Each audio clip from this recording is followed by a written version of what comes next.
근래 들어서 그 관심을 갖고 있는 뭐 사안들이 있나요? 우리 사회에? KBS 정상화요. 네. 몇 해 전 배우 정우성 씨의 이 발언이 본진 폭발하며 인터넷을 떠들썩하게 만들었지. 그런데 지금 다시 한번 화제가 되고 있어. 박민 KBS 사장 취임 이후 급작스럽게 방송 뉴스의 앵커들과 주진우 라이브의 진행자 주진우 씨가 하차했기 때문이야. 또 인기 시사 프로그램인 더 라이브가 폐지됐지. 박민 사장 취임 전날 9시 뉴스에서는 그동안 편파 보도를 했다며 사과까지 했는데 이게 과연 KBS 정상화 과정인 걸까? 아니면 방송 장악인 걸까?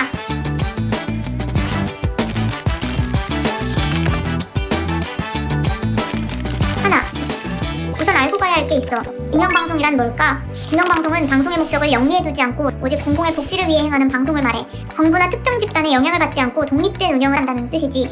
그래서 이 공영방송 이사회에는 여당 성향의 이사와 야당 성향의 이사로 구성되어 있어. 이 이사회는 사장을 선임하는 역할을 하거든? 그래서 이 이사회의 공정성이 담보되어야 공정한 사장을 선임하고 공정한 방송을 할 수 있는 시작이야. 작년 9월 정부가 공영방송 이사장을 해임한다 뭐다 해서 엄청 시끌시끌했어.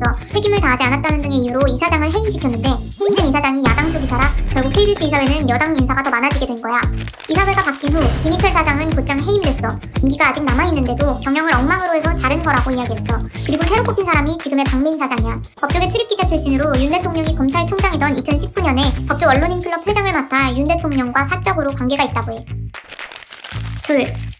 박민 사장이 취임하자마자 KBS에는 엄청난 변화가 몰아치고 있는데 우선 박 사장은 취임 하루 만에 대국민 기자회견을 열어 전 사장 시절 불공정 편파 보도로 공정성을 훼손하고 신뢰를 잃었다면서 사과했지.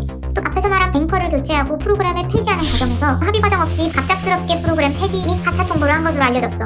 방송법 제4조 방송 편성의 자유와 독립에서는 방송 편성에 관하여 어떠한 규제나 간섭도 할 수 없다고 명시하고 있어. 또한 KBS 노사가 합의한 단체협약 제31조에는 프로그램 개편 전에 제작진과 협의하고 프로그램 긴급 편성 시에는 교섭 대표 노조에게 통보하여야 된다고 하는데 그 어떠한 것도 지켜지지 않은 거야. 앵커가 바뀌자마자 9시 뉴스에서는 객관적이고 균형 잡힌 뉴스를 통해 정확하고 편견없는 정보를 전달하겠다라고 했어. 그러면서 그동안 공영방송을 흔들었던 정파성 논란을 극복하겠다고 했지. 그런데 헌정사상 최초로 대통령 장모 징역 1년 확정에 관한 보도는 우선순위에서 한참 밀린 17번째 뉴스로 보도했어. 방송 3사 중에 가장 후순위에 배치한 거야. 뿐만 아니라 지난 17일에는 온라인 행정 서비스가 10시간째 먹통인 일이 있었는데 이 보도를 메인으로 다루는 다른 방송과 다르게 KBS에서만 유일하게 윤 대통령의 외교전에 대해서 다뤘어. 앞서 이야기한 공영방송의 뜻이 무색해지는 순간이야. 셋. 뉴욕타임스에서는 윤석열 대통령의 언론 장악에 대한 열의는 한국의 군사 독재 시절을 연상시킨다고 써. 사실 윤 대통령은 후보 당시부터 언론을 기울어진 운동장으로 인식하고 있었잖아. 대선 후보 당시 본인 입맛에 안 맞는 방송국에서는 대표 방송 영상도 찍지 않았던 거 다들 기억하지? 또한 집권 1년차 지지율이 낮은 이유는 언론이 기울어진 운동장이기 때문이라고도 했어. 이렇게 윤석열 정권의 언론 장악 폭주는 거침이 없는데 윤 대통령은 야당의 반대에도 불구하고 MB정부의 청와대 대변인이자 언론 장악의 아이콘이라는 이동관 씨를 방송통신위원장으로 임명했어. 청와대 대변인 시절 KBS, MBC 등 공영방송 인사에 개입했고 입맛에 맞지 않는 보도를 문제보도로 규정해 언론인과 제작진에게 수시로 보도 간섭을 했던 사람을 방통위원장으로 앉혔다는 건 독립성과 공공성을 지키겠다는 의지가 없다는 뜻이겠지.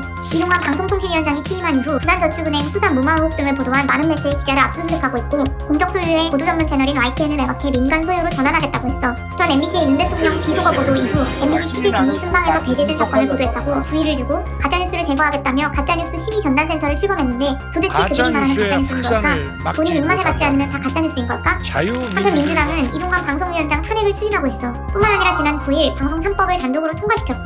방송 3법은 공영방송의 이사회 구조와 이사 추천 권한, 사장 선출 방식 등을 바꿔서 정치권에 영향을 줄이자는 것인데 윤 대통령이 또 거부권을 쓸지는 지켜봐야 할 것 같아. 전두환 시절 뉴스의 시작을 알리는 땡소리와 함께 전두환 대통령은 으로 시작하는 보도에서도 행간을 읽으려고 애썼던 사람들처럼 조금 더 날카로운 시각으로 세상을 바라보면서 다음 주엔 더 핫하고 재미있는 이슈로 돌아올게. 빠이.